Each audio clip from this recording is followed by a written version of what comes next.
Alhamdulillah Rabbil alamin. Allahumma sholli ala sayyidina Muhammad wa ala alihi washabihi wa barik wa sallim.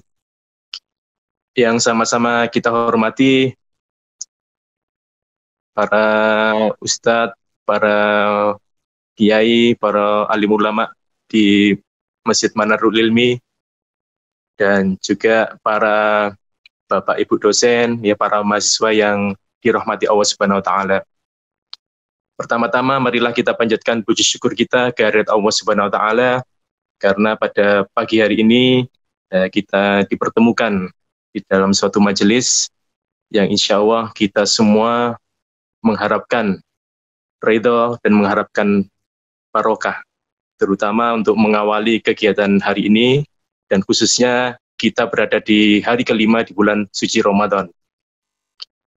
Bapak, Ibu, serta saudara-saudari yang berbahagia, di bulan Ramadan ini adalah bulan yang spesial, yang banyak sekali narasi atau banyak sekali yang disampaikan melalui ayat-ayat Allah Subhanahu wa taala bahwasanya bulan ini adalah bulan yang mulia, bulan yang penuh berkah, dan bulan yang penuh rahmah. Nah, tentunya dalam penyikapan bulan suci Ramadan ini tentu ada yang spesial dibandingkan dengan bulan-bulan yang lainnya. Nah, apa yang spesial? Tentu kita ada aktivitas ibadah-ibadah yang di luar bulan suci Ramadan. Pun demikian, kita pun juga perlu mempersiapkan diri kita dari sisi-sisi yang lain. Sebagai contoh, ini disampaikan bahwasanya bulan ini adalah bulan rahmah. Nah, tentu kita perlu mengajak diri kita, apa betul bulan ini memang bulan penuh rahmah? Apakah kita menyikapi bulan Ramadan sama dengan bulan-bulan yang lainnya? Nah, oleh karena itu, marilah kita bersama-sama ya untuk mencoba membuka sensor-sensor, membuka indera kita bahwa betul bulan suci Ramadan ini adalah bulan yang penuh rahmah. Bulan di mana Allah mengabulkan segala macam doa, di mana semua dosa akan diampuni. Maka marilah kita bersama-sama untuk membuktikan bahwasanya memang di bulan ini kita akan mendapatkan rahmah, mendapatkan banyak kebaikan, dan khususnya di saat ini warga dunia berada di dalam pandemi COVID. Nah, tentu kita dengan sebagai orang yang beriman, maka kita perlu bersungguh-sungguh dan meyakini bahwasanya apa-apa yang gaib, apa-apa yang di luar kebiasaan kita, patutlah kita perjuangkan, ya, karena kita sebagai orang yang beriman. Dalam hal ini, Bapak-Ibu sekalian, marilah kita memanfaatkan bulan suci Ramadan ini untuk turut bersama-sama berjuang, turut bersama-sama mendoakan agar kita semua selamat dari bahaya COVID, dan juga kebaikan bagi diri kita, keluarga kita, kampus kita, dan juga bagi bangsa dan negara kita. Baiklah, Bapak-Ibu sekalian, pada kesempatan kali ini kami diminta takmir untuk menyampaikan suatu topik yang menurut saya juga tidak mudah ya, atau topik yang mungkin sensitif dan juga sulit, yaitu terkait dengan memaknai jihad. Izinkanlah dalam kesempatan kali ini kami ingin menyampaikan beberapa slide ya, supaya nanti mudah bagi saya khususnya atau kita semua untuk bisa mempelajari bersama atau bagaimana tentang makna jihad. Dan tentunya nanti kalau ada kesalahan ya nanti bisa diluruskan oleh para ustadz ulama di kampus ITS ini. Dan nantinya juga kalau ada pertanyaan-pertanyaan yang sulit yang kiranya kami tidak bisa menjawab, tentunya ini bisa menjadi bahan diskusi kita bersama. Saya mohon izin bisa dibukakan screen sharing oleh host. Halo, Pak Pak, Ardi. Pak, jangan langsung share screen Pak, yang warna hijau Pak. Iya, di sini ada keterangan host disable attendance screen sharing. Oh baik, ini sangat ketat ini hostnya ini. Iya.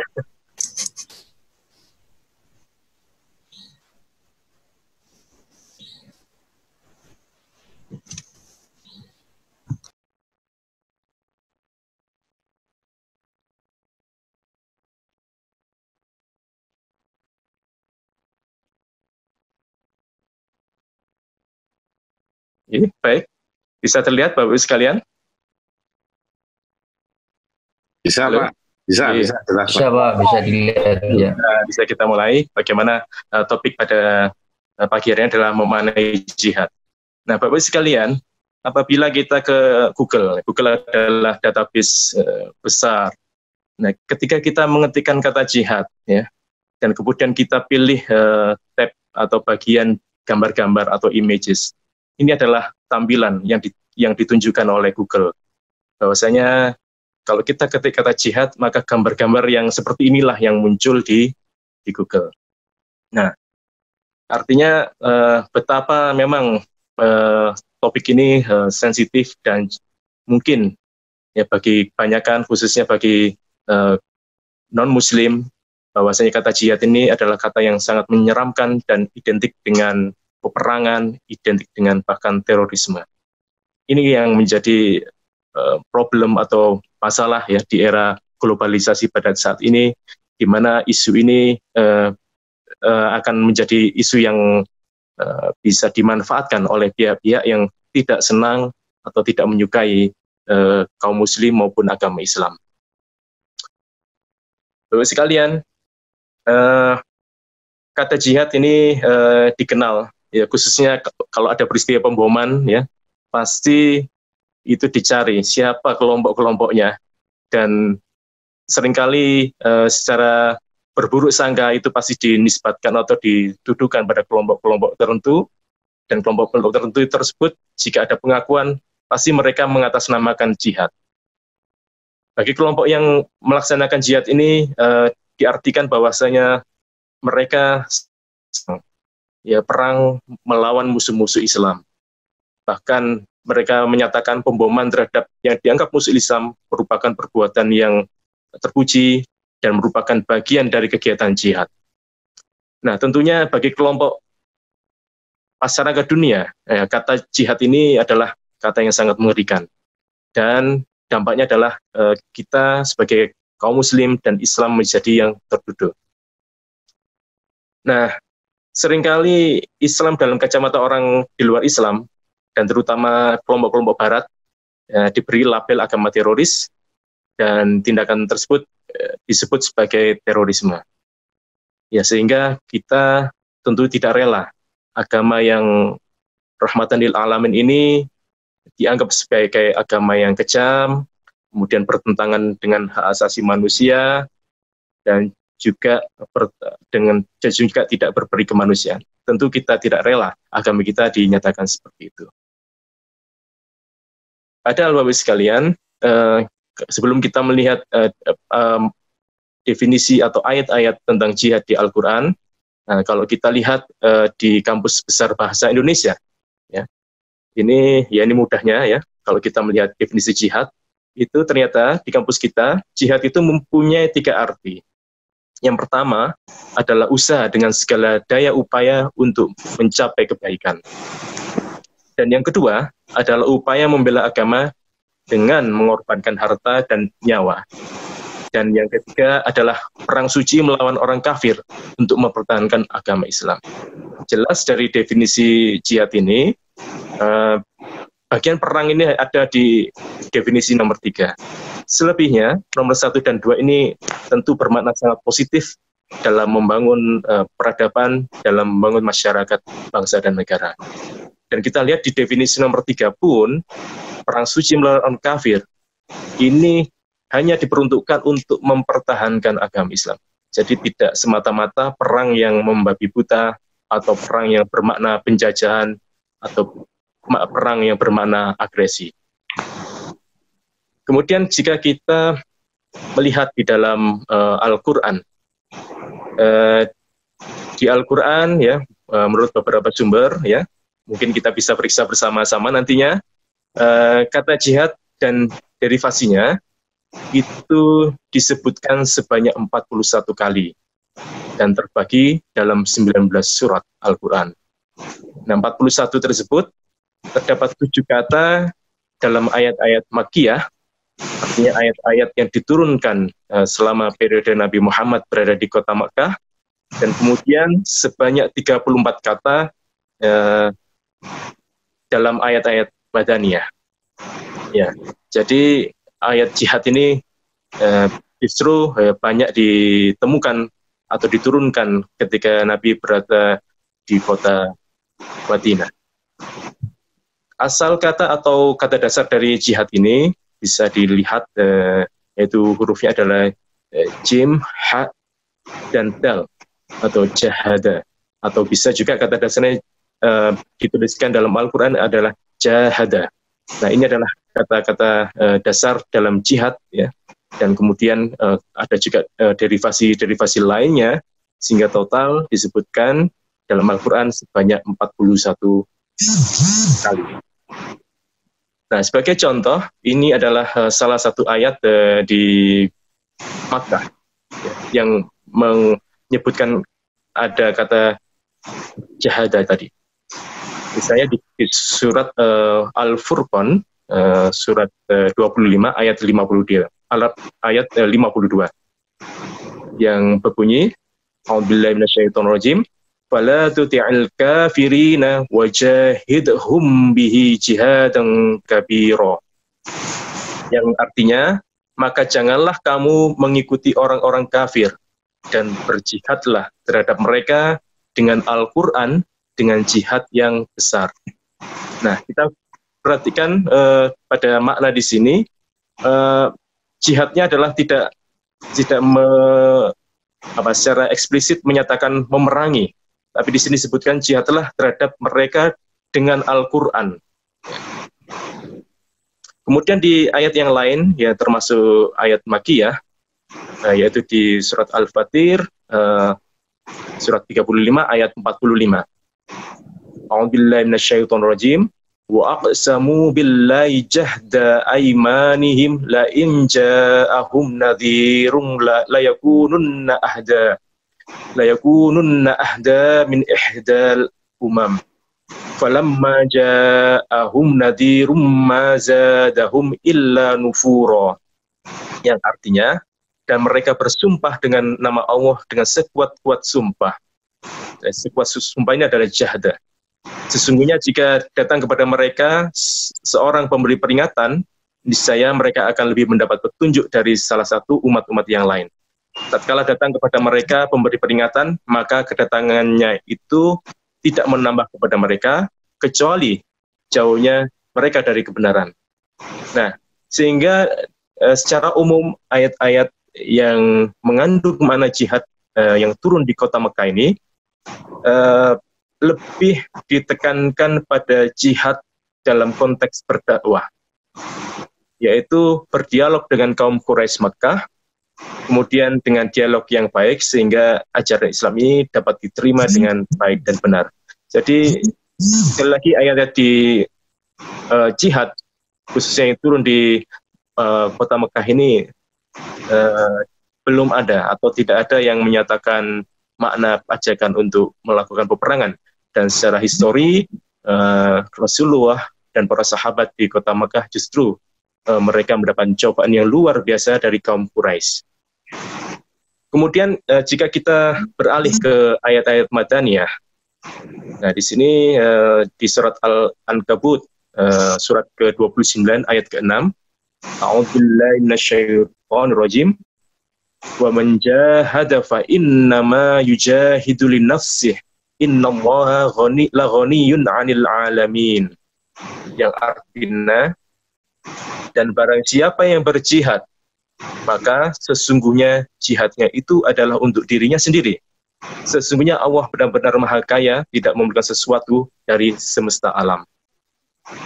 Nah, kita lihat salah satu ayat yang mengandung kata jihad, Di sini juga tidak menisbatkan untuk berperang. Di sini menunjukkan jihad itu justru untuk dirinya sendiri. Ya. Nah, kemudian kita lihat di ayat yang lain, yaitu surat Al-Baqarah 218. Nah, ayat ini adalah mengandung kata jihad, dan ayat 218 ini adalah penjelas ayat sebelumnya, yaitu dari surat Al-Baqarah ayat 216 dan 217. Nah, ayat 216 dan 217 ini berisi itu tentang perintah untuk berperang melawan orang kafir. Kemudian di Al-Baqarah ayat 2018 ini ayatnya berbunyi, innalladzina amanu walladzina hajaru wajahadu fi sabilillahi ulaika yarjuna rahmatallah wallahu ghafurur rahim. Sesungguhnya orang-orang yang beriman, orang-orang yang berhijrah dan berjihad di jalan Allah, mereka itu mengharapkan rahmat Allah, dan Allah Maha Pengampun lagi Maha Penyayang.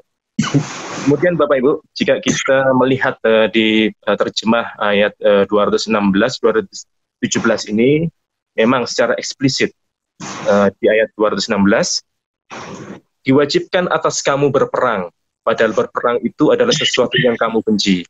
Boleh jadi kamu membenci sesuatu, padahal ia amat baik bagimu. Dan boleh jadi pula kamu menyukai sesuatu, padahal ia amat buruk bagimu. Allah Maha mengetahui, sedang kamu tidak mengetahui. Nah, di sini ayat 218 dengan kata jihad ini menegaskan atau memperjelas tentang perintah perang. Namun demikian, jika kata jihad tadi kita klasifikasi, khususnya di ayat 218, di sini jihad pun tidak serta-merta menjadi aktor yang ikut berjuang, berperang. Di sini terdapat klasifikasi jihad. Jihadnya ada dua.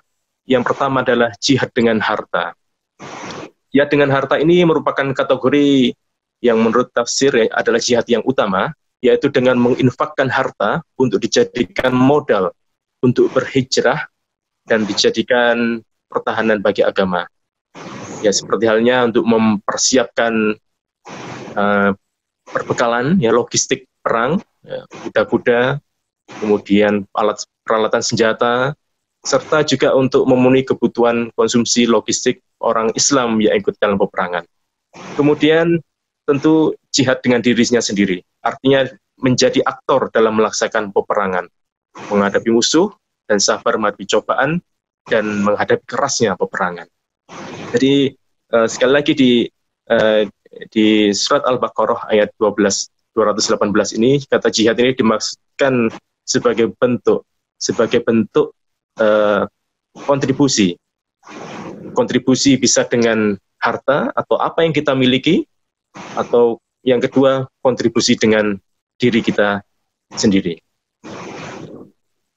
Nah, kemudian jihad perang yang termaktub dalam surat Al-Baqarah 216 sampai 218, perintah jihad dengan berperang ini menurut riwayat ini dimulai pada abad kedua, tahun kedua Hijriah, tepatnya ketika tahun kedua Hijriah, tepatnya akan terjadi perang Badar, yang mana Rasulullah menyuruhkan kepada para sahabatnya untuk berjihad dengan berperang melawan orang kafir. Namun demikian, perintah perang tersebut pada dasarnya bukan bertujuan untuk menghilangkan kekafiran, dalam arti memaksa orang kafir untuk menerima ajaran Islam, tapi perang tersebut justru bermaksud untuk mempertahankan negara baru dan melindunginya, dan tentu dengan maksud agar kebebasan dakwah Islam di kota Madinah bisa terlaksana dengan baik. Nah, berkaitan dengan jihad perang, menurut salah satu sumber, di sini menurut Wahbah al-Zuhaili, bahwa jihad perang ini dapat terjadi dalam 3 konteks. Jadi ada 3 konteks yang semuanya harus dilengkapi. Yang pertama, karena bertemunya 2 pasukan Islam dan kafir. Yang kedua, karena negeri Muslim diserang atau diduduki oleh orang kafir atau dijajah. Dan yang ketiga, ketika pemimpin atau imam atau presiden negeri Islam memang meminta rakyatnya untuk menuju ke medan perang. Nah, sehingga dalam 3 konteks ini jihad perang bisa dilaksanakan ya menurut Wahbah Al-Zuhaili. Nah, adapun ketika 3 keadaan ini tidak terjadi, maka jihad dengan arti perang itu tidak ada peluang. Dan jihad dalam hal kondisi suatu negeri yang damai, suatu negeri yang umatnya bisa melaksanakan ibadah, bisa melaksanakan kewajiban agama, dan bisa melakukan dakwah, maka haram menurut para ahli untuk mengobarkan perang. Sehingga jihad dapat dimaknai sebagai arti bersungguh-sungguh untuk berbuat dan mendorong kebaikan. Jadi sekali lagi, ketika negeri yang damai, di mana para penduduknya bisa menyelenggarakan aktivitas keagamaannya, kemudian bisa berdakwah, maka tidak ada peluang jihad perang. Ya, sehingga jihad dimaknai sebagai suatu aktivitas yang sungguh-sungguh untuk berbuat dan mendorong kebaikan. Ya. Baik, kemudian juga menurut beberapa sumber cakupan jihad tentu sangat luas. Ya, ada beberapa hal. Yang pertama ya tentu tadi yang disebutkan, ya, jadi bisa perang. Ya. Perang di sini tentu dalam kondisi apabila kaum muslim dizalimi, ya, maka ada fardu kifayah untuk berjihad dengan harta, jiwa, dan raga. Ya, ini terjadi di negeri kita ketika di zaman penjajahan, ketika merebut atau memperjuangkan kemerdekaan dan juga mempertahankan kemerdekaan. Ya, ini adalah bentuk jihad di negeri kita. Dan alhamdulillah kampus kita, kampus 10 November, ini adalah bagian atau grand design dari jihad. Bagaimana 10 November itu tidak lain tidak bukan adalah momen di mana perjuangan secara fisik, perjuangan dalam peperangan, dalam mempertahankan kemerdekaan, dan alhamdulillah kampus kita mendapatkan atau memiliki nama yang sama dengan momen yang sangat istimewa, yaitu kampus Institut Teknologi 10 November. Kemudian jihad yang lain, jihad bisa juga haji yang mabrur. Ya. Nah, haji yang mabrur ini merupakan ibadah yang setara dengan jihad. Ya. Bahkan perempuan, bagi para ibu-ibu atau para wanita, haji yang mabrur ini merupakan jihad yang utama. Ya, dari sini ada hadis yang menyatakan bagaimana Sayyidah Aisyah pada waktu itu, ya, beliau mendapatkan pesan dari Rasulullah bahwasanya tidaklah kamu keluar berjihad bersamamu, aku tidak melihat ada amalan yang lebih baik daripada jihad. Rasulullah SAW menyatakan tidak ada. Tetapi untukmu jihad yang lebih baik dan lebih indah adalah melaksanakan haji menuju haji yang mabrur. Ya. Jadi ini adalah sebuah hadis yang disampaikan oleh Sayyidah Aisyah radhiyallahu anha. Kemudian bentuk jihad yang lain. Ya, bentuk jihad yang lain adalah berbakti kepada orang tua. Ya, Islam mengajarkan kepada pemeluknya untuk menghormati dan berbakti kepada orang tua, tidak hanya ketika mereka masih hidup, tapi juga sampai kedua orang tua tersebut wafat. Seorang anak tentu wajib menghormati orang tuanya, ya meskipun anak tidak wajib taat terhadap orang tua yang masanya untuk berbuat musyrik. Ya. Dan juga ini ada sebuah riwayat yang dalam konteks peperangan, ketika itu ada seorang datang kepada Nabi Muhammad SAW untuk meminta izin ikut berjihad bersamanya. Kemudian Rasulullah bertanya, apakah kedua orang tuamu masih hidup? Dan ia menjawab, masih, ya Rasulullah. Maka Nabi SAW bersabda terhadap keduanya, maka berjihadlah kamu. Sehingga di sini jelas bahwasanya berbakti kepada orang tua itu adalah bentuk jihad seorang anak. Kemudian bentuk jihad yang lain jelas adalah membantu fakir miskin. Ya. Jihad ini tidak kalah pentingnya. Ya. Jadi membantu kaum du'afa, membantu orang-orang miskin, peduli pada sesama, ini bisa menjadi bagian dari jihad. Dan tentunya sangat relevan dengan keadaan masyarakat, bagaimana terdapat ketimpangan ekonomi, sosial, maka kegiatan kepedulian sosial, kesetiakawanan sosial, dalam hal membantu fakir miskin tentu sangat penting untuk dilakukan. Nah, kemudian bentuk jihad yang lain. Nah, ini konteksnya cocok dengan apa yang sedang kita lakukan sehari-hari, yaitu menuntut ilmu dan mengembangkan pendidikan. Ya, jadi menuntut ilmu, memajukan pendidikan masyarakat, ya, ini adalah bentuk jihad yang lain. Dengan semangat belajar, maka umat Islam dapat memajukan pendidikan, mengembangkan ilmu pengetahuan dan teknologi demi kesejahteraan umat. Dan kita tahu kemunduran umat Islam ini ya, juga bisa diakibatkan karena lemahnya individu atau masyarakat kita dalam ilmu dan pengetahuan. Jadi Bapak Ibu sekalian, tujuan utama jihad itu bukanlah perang. Peperangan itu bukanlah jihad. Peperangan itu hanyalah salah satu alat. Tujuan utama jihad adalah kesejahteraan manusia atau disebut sebagai human welfare dan bukan warfare. Jadi bukan peperangan. Sehingga dalam konteks human welfare atau kesejahteraan umat manusia, maka tentu jihad ini menjadi kewajiban setiap muslim sepanjang hidupnya, yaitu kewajiban untuk mengupayakan kesejahteraan, kemakmuran bagi umat manusia dan bagi bangsa dan negaranya. Ya, Bapak sekalian, sehingga dalam konteks jihad ini ada dua kelompok atau dua poin yang perlu kita perhatikan. Yang pertama adalah konteks bersungguh-sungguh. Para pelaku jihad itu adalah orang-orang yang bersungguh-sungguh.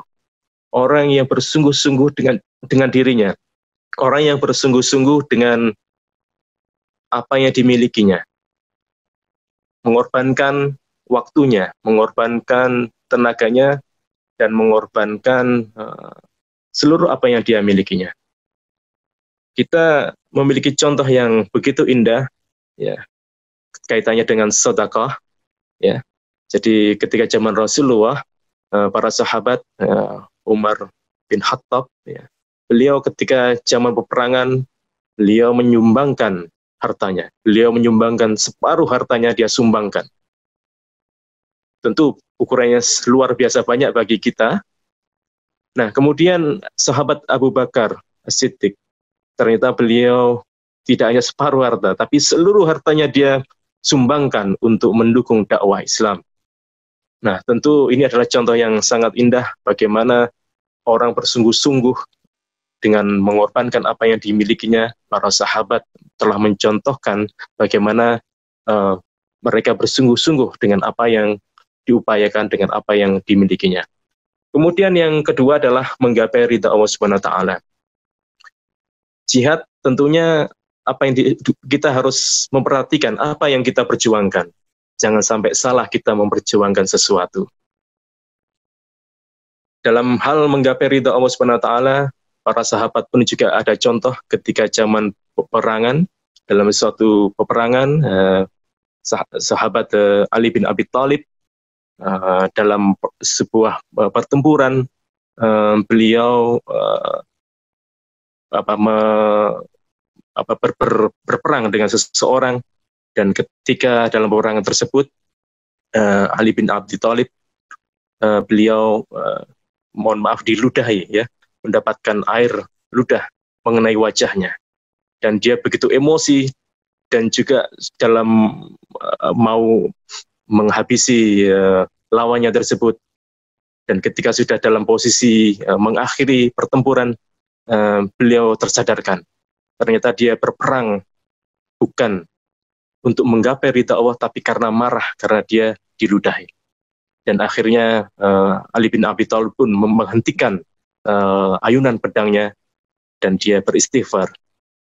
Nah, justru orang yang dia kalahkan tadi justru memeluk Islam akibat akhlak mulia dari Ali bin Abi Thalib. Tentu tidak mudah, Bapak Ibu sekalian, bagaimana menata niat kita dalam melakukan sesuatu, karena ya sekali lagi kita adalah orang-orang biasa, ya. Kemudian godaan-godaan begitu banyak. Namun demikian, ya tentu ini bagian dari perjuangan kita.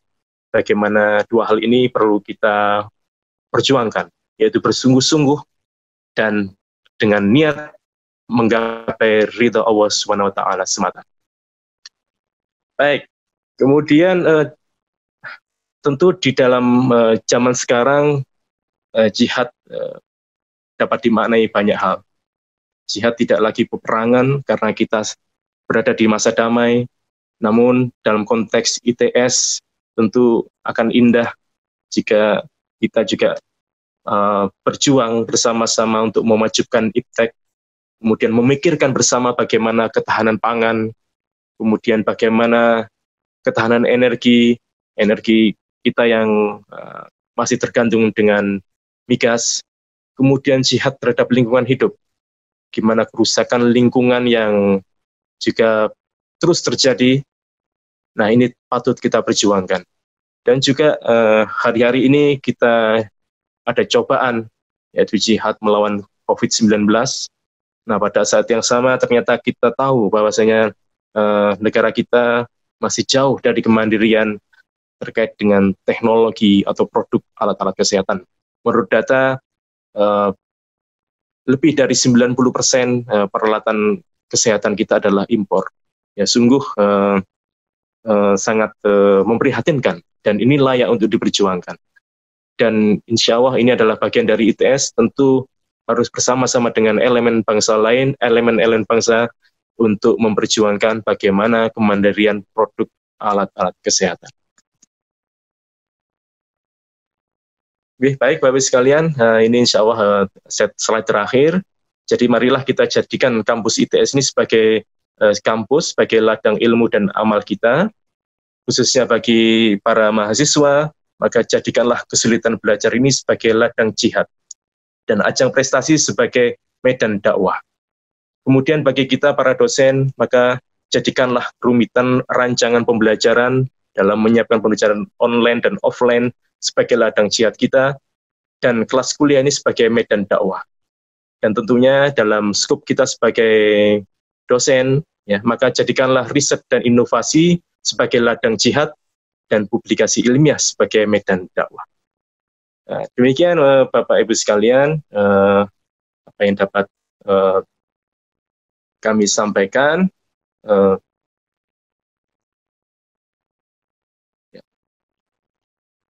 Ya demikian. Jadi kurang lebihnya mohon maaf. Ya. Kemudian selanjutnya akan kita laksanakan diskusi, dan selanjutnya waktu kami serahkan kepada moderator. Terima kasih. Assalamualaikum warahmatullahi wabarakatuh. Waalaikumsalam warahmatullahi wabarakatuh. Iya, Alhamdulillah telah terlaksana Mauidul Hasanah, luar biasa, sangat kompleks ya. Memang benar awal-awal langsung serang. Ya.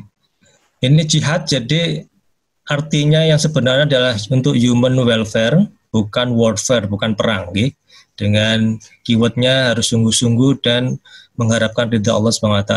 Baik, masih ada waktu sekitar 15 menit. Kami persilakan kepada Bapak Ibu penanya, monggo reaction untuk mengangkat tangan.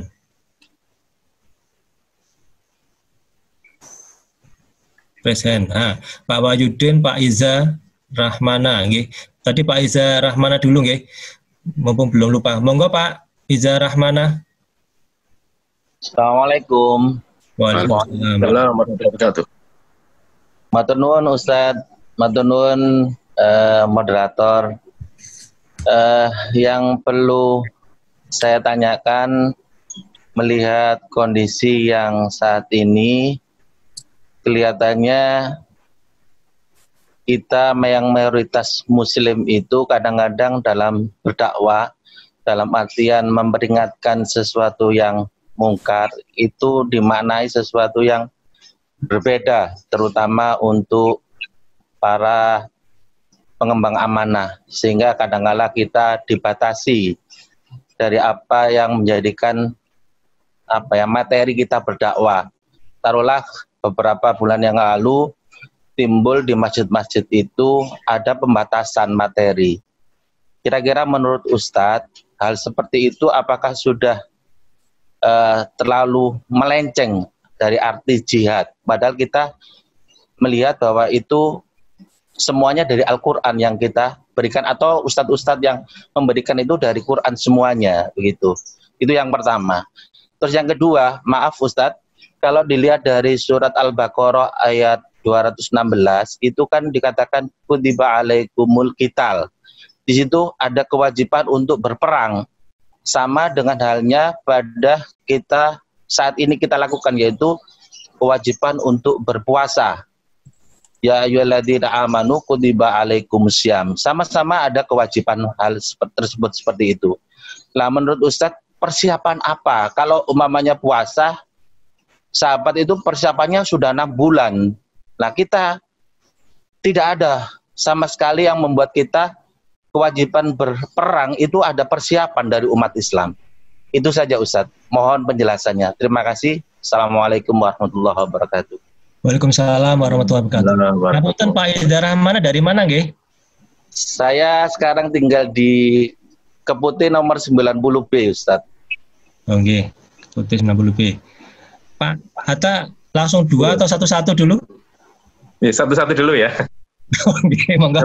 Atau oke, ya mungkin saya jawab tidak memuaskan jawabannya ya. Ya memang betul. Jadi di sini kan ayat 216 ini kan menyatakan kutiba alaikumul qital. Artinya memang untuk perintah untuk berperang. Tentu dalam hal ini konteksnya yang dilihat adalah konteks ketika para sahabat Nabi itu dalam tekanan ya, dalam kondisi memang diserang, sehingga sangat relevan bahwasanya dalam hal ini perangnya adalah untuk mempertahankan diri. Nah, tentu apa persiapannya? Ya, tentu kita juga melihat ada kisah-kisah bagaimana persiapan. Mungkin ya justru yang diperlukan adalah tadi niat atau kesungguhan, ya. Kesungguhan yang utama dari kita sebagai bagian dari orang-orang yang beriman. Maka tentu niat ini sangat penting, kemudian juga perlengkapan perbekalan ini juga sangat penting. Tapi kita lihat, kita berkaca bagaimana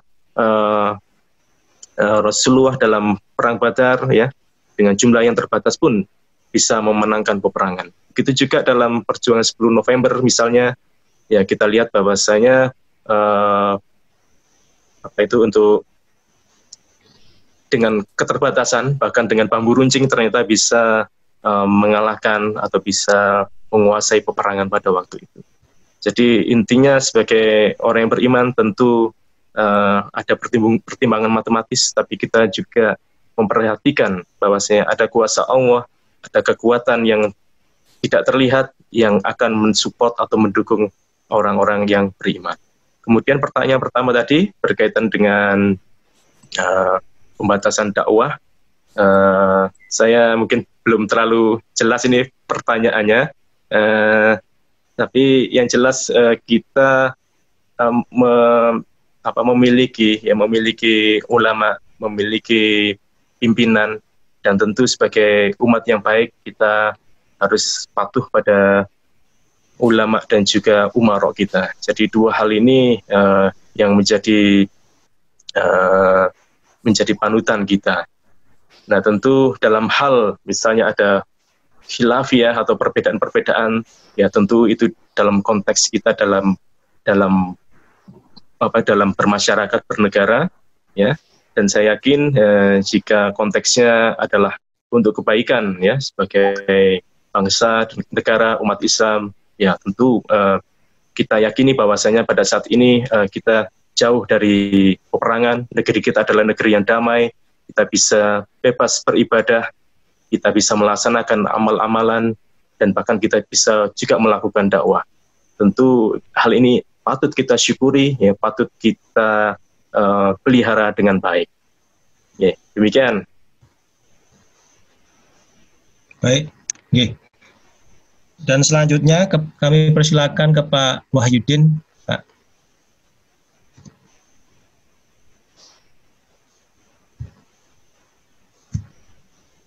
Di-unmute, Pak. Suaranya belum keluar, Pak Wahyudin.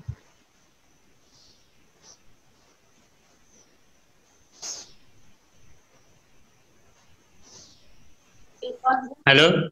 Nggih, sampun. Sampun. Sampun, monggo.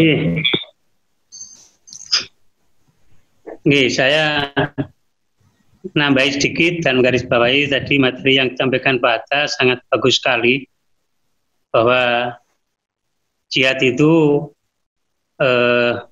dimaknai pertama merupakan sebuah upaya yang dengan penuh kesungguhan untuk melakukan sebuah kebaikan. Kemudian jihad juga dimaknai untuk melawan orang-orang kafir yang melakukan kekerasan ataupun sesuatu pada umat Islam. Sehingga dalam Al-Quran misalnya tadi juga disebutkan wajah itu bi amwalihim wa anfusihim.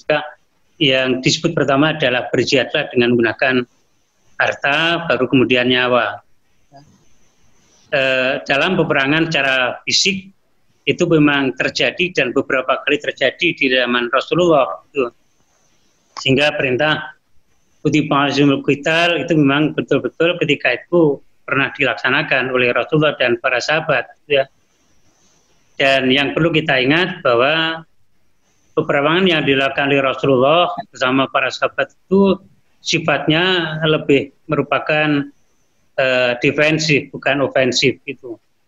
Sehingga untuk mempertahankan diri, untuk mempertahankan agar umat Islam bisa melaksanakan kewajiban syariatnya, kewajiban agamanya dengan baik, sehingga tidak dihalangi oleh orang-orang non-Islam atau orang-orang kafir.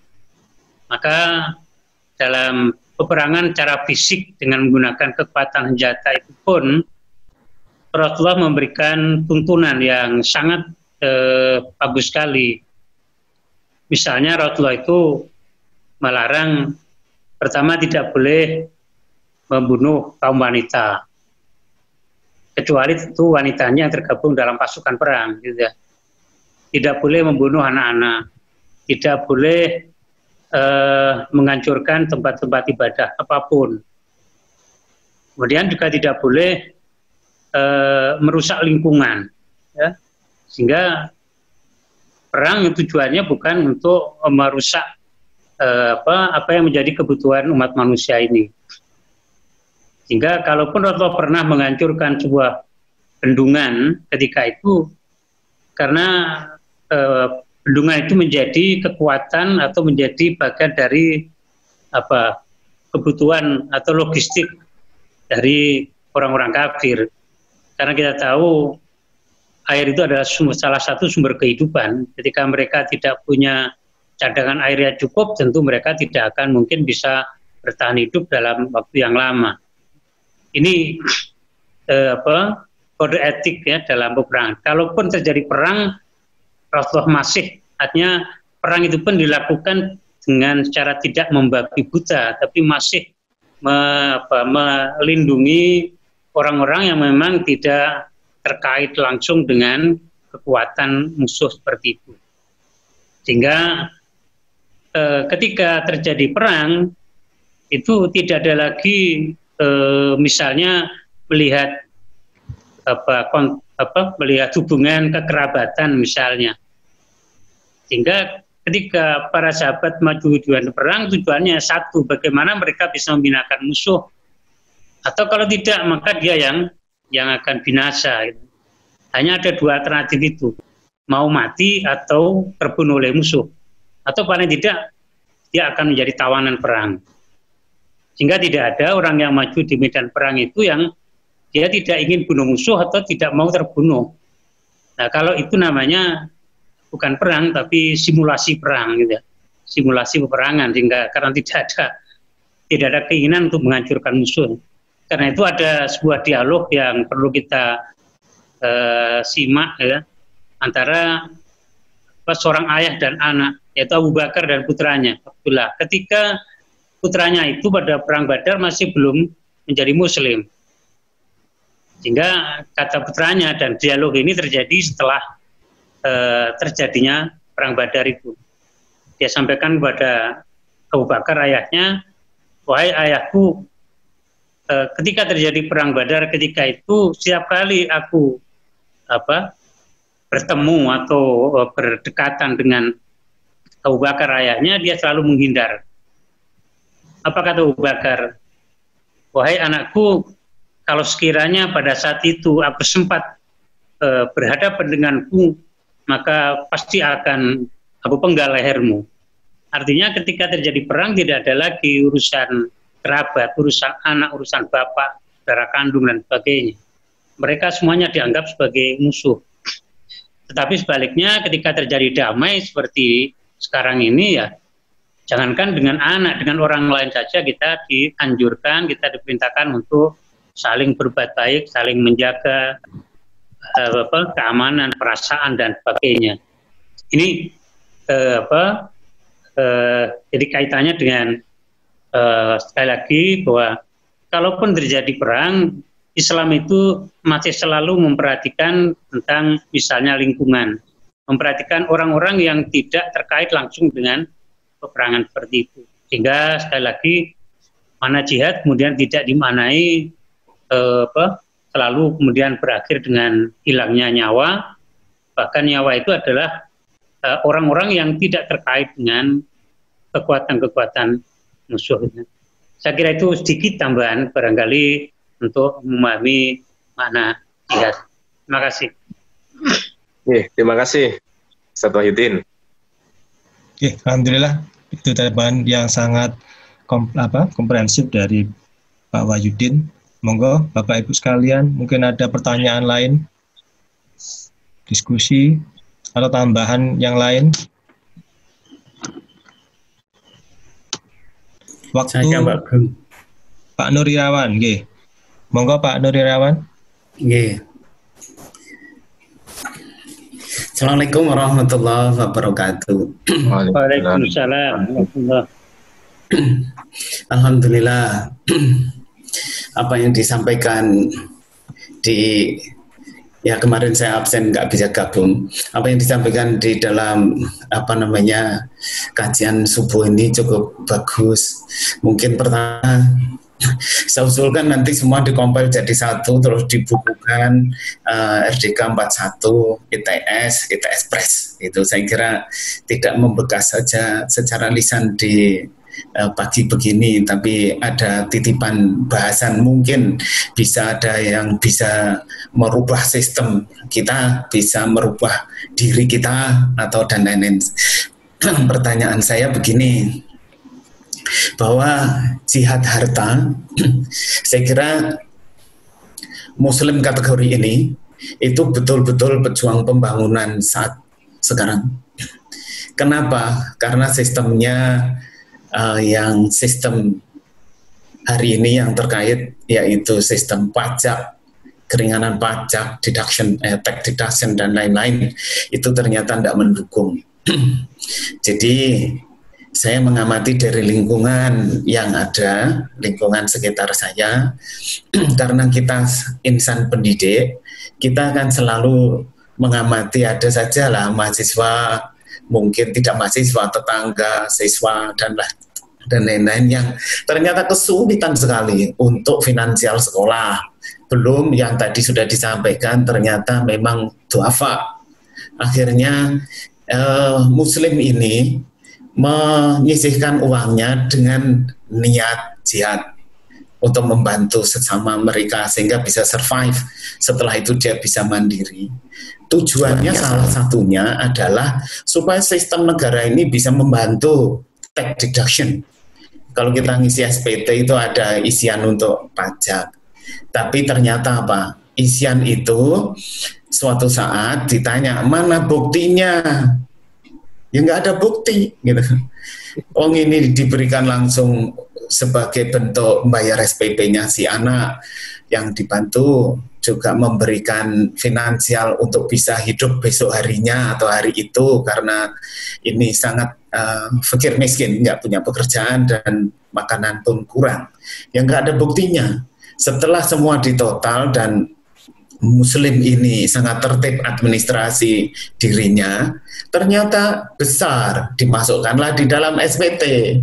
Tapi ternyata Dinas Pajak menanyakan, mana buktinya bahwa yang dimasukkan di SPT itu adalah yang legal. Jadi apa? Masya Allah, Muslim ini terkategori pembayar pajak yang jihad rangkap. Akhirnya apa yang sudah dibayarkan, diperbantukan ikhlas kepada saudara-saudaranya tadi untuk memperbaiki hidup, ternyata masih harus membayar lagi sebesar itu di SPT pajaknya. Masya Allah, kita doakan muslim-muslim semacam ini akan semakin banyak, dan alhamdulillah kalau saya amati mereka-mereka itu tidak pernah merasa kekurangan. Allah Maha Adil.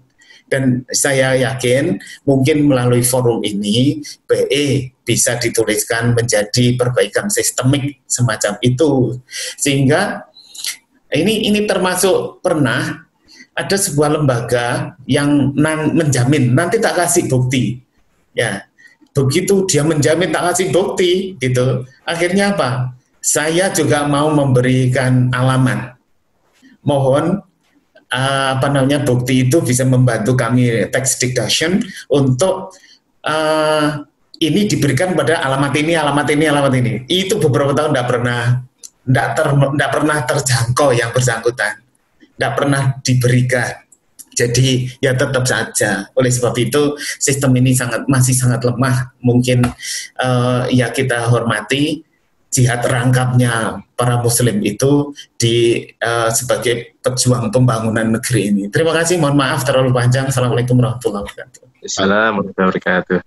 Nggih, matur nuwun Prof. Nur Iriawan, ya sangat menarik concern dan idenya. Ya mudah-mudahan bisa menjadi pembahasan di lain kesempatan, ya bahwasanya bagaimana peranan umat Muslim dalam membangun negeri ini. Ya, terima kasih. Tanya.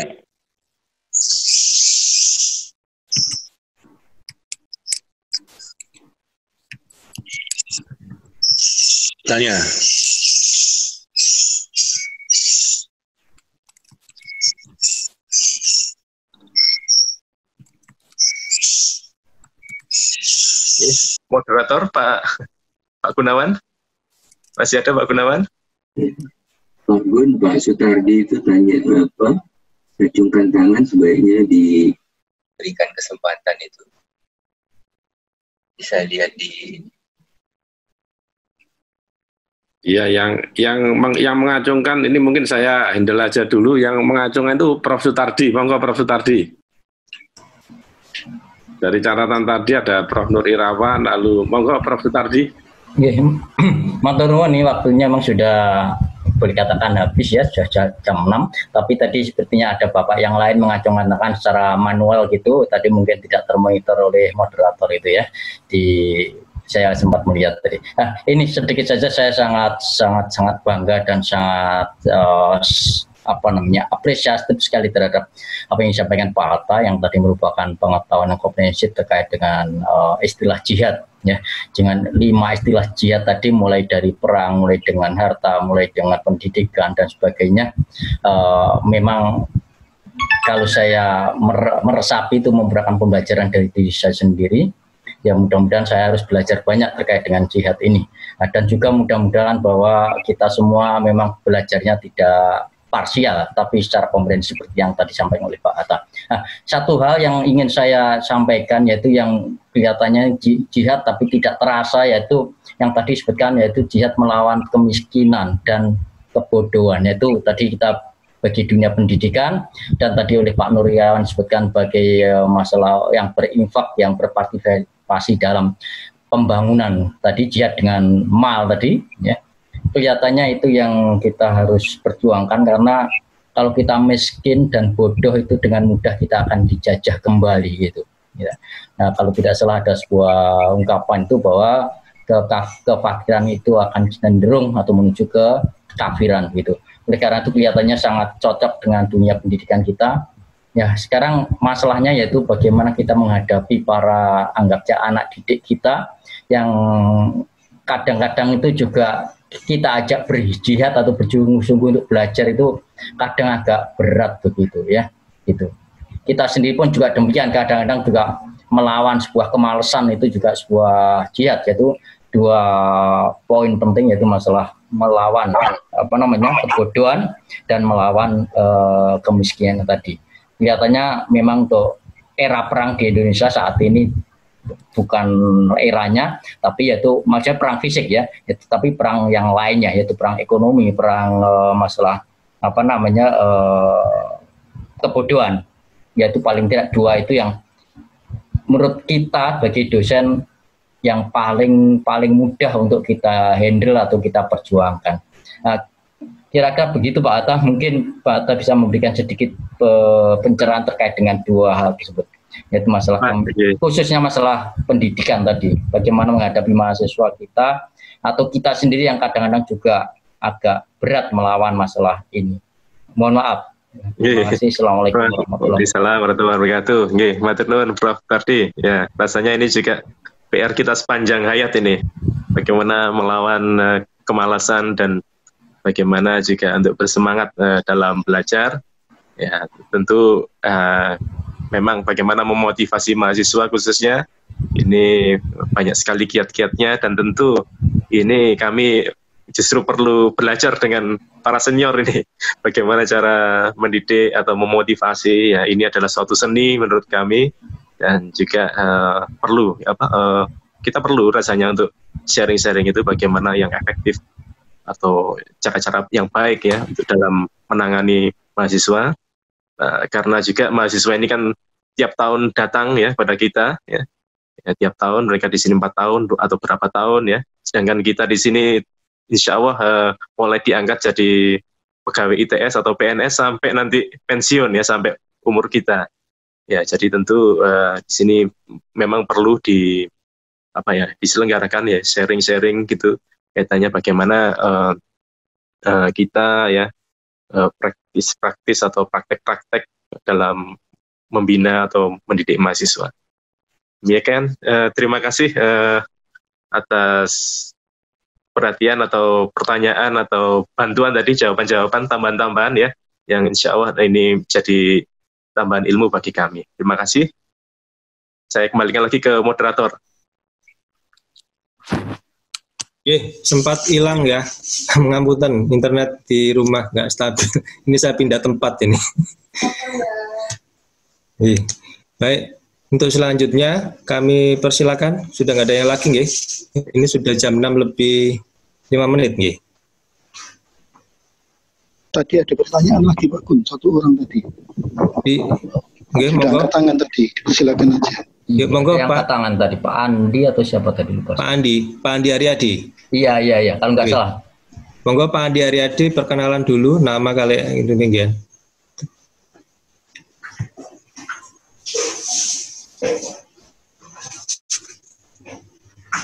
Di unmute. Halo Pak Andi. Pak Andi di unmute Pak Andi. Iya, masih mute kelihatannya. Nah, ya. Assalamualaikum. Waalaikumsalam warahmatullahi wabarakatuh. Alhamdulillah. Terima kasih, materinya bagus sekali. Apalagi tadi ditampilkan yang pertama gambar-gambar tentang jihad dalam pengertian yang di Google seperti itu, mengerikan sekali. Dan ternyata ada sebagian dari di antara umat kita ini terpengaruh dengan model-model gambar-gambar tersebut. Nah, ini kan tentunya harus dilawan dengan cara-cara yang lebih konstruktif yang tadi disampaikan banyak hal tadi itu. Pertanyaan kami, bagaimana upaya kita untuk merubah mindset yang destruktif itu menjadi konstruktif? Terima kasih. Kami dari Sidoarjo.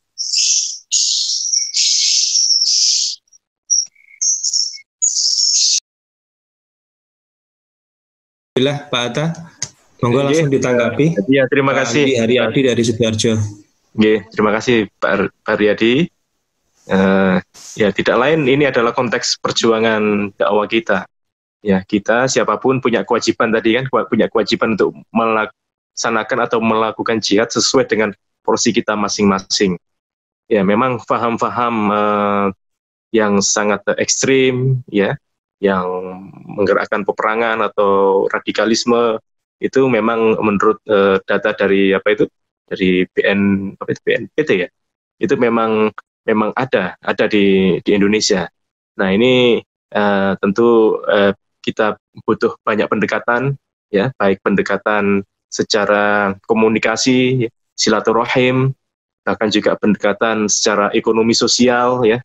Ini perlu kita lakukan. Jadi yang dilakukan adalah banyak sekali pendekatan-pendekatan yang multi. Jadi tidak bisa hanya sekedar mendakwai, tapi ternyata mereka juga butuh misalnya secara ekonomi perlu membutuhkan bantuan dan lain sebagainya. Nah, tentu ini tugas yang besar, ya, tugas kita bersama.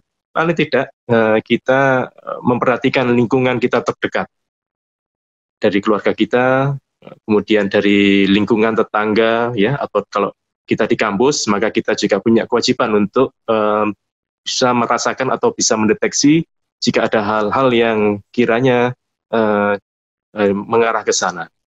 Nah, itu Pak Andi Haryadi, ya, yang dapat saya sampaikan.